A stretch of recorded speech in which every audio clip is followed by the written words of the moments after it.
விருதுநகர் மாவட்டம் திருச்சுழி அருகே வீட்டின் மொட்டை மாடியில் தூங்கிய இளைஞரை கும்பல் ஒன்று அரிவாளால் வெட்டி படுகொலை செய்த சம்பவம் பெரும் அதிர்ச்சியை ஏற்படுத்தியுள்ளது. கொலையாளிகள் யார், சிக்குவார்களா? விருதுநகர் மாவட்டம் திருச்சுழி அருகே சாமிநத்தம் கிராமத்தைச் சேர்ந்தவர் 30 வயதான ராஜா செல்வம்.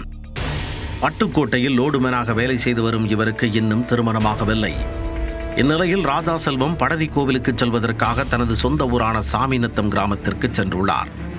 பழனி கோவிலுக்கு சென்றுவிட்டு சாமி தரிசனம் செய்துவிட்டு சாமிநத்தம் கிராமத்தில் உள்ள தனது வீட்டிற்கு வந்து தங்கியுள்ளார்.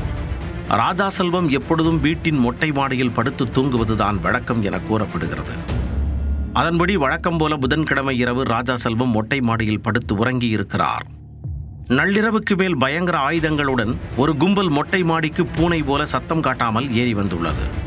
அங்கே படுத்து உறங்கிக் கொண்டிருந்த ராஜா செல்வத்தை சுத்து போட்ட அந்த கும்பல் உறக்கத்தில் இருந்த ராஜா செல்வத்தை சரமாரியாக வெட்டி தாக்கியுள்ளனர். சில நொடிகளில் அரங்கேறிய இந்த பயங்கர சம்பவத்தில் அவர் இரத்த வெள்ளத்தில் சம்பவ இடத்திலேயே உயிரிழந்து விட்டார்.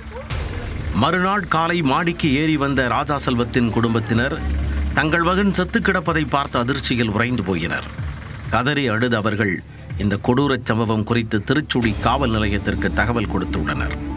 அங்கு விரைந்து வந்த போலீசார் உடலை கைப்பற்றி விருதுநகர் அரசு மருத்துவக் கல்லூரி மருத்துவமனைக்கு அனுப்பி வைத்து விசாரணையை தொடங்கியுள்ளனர்.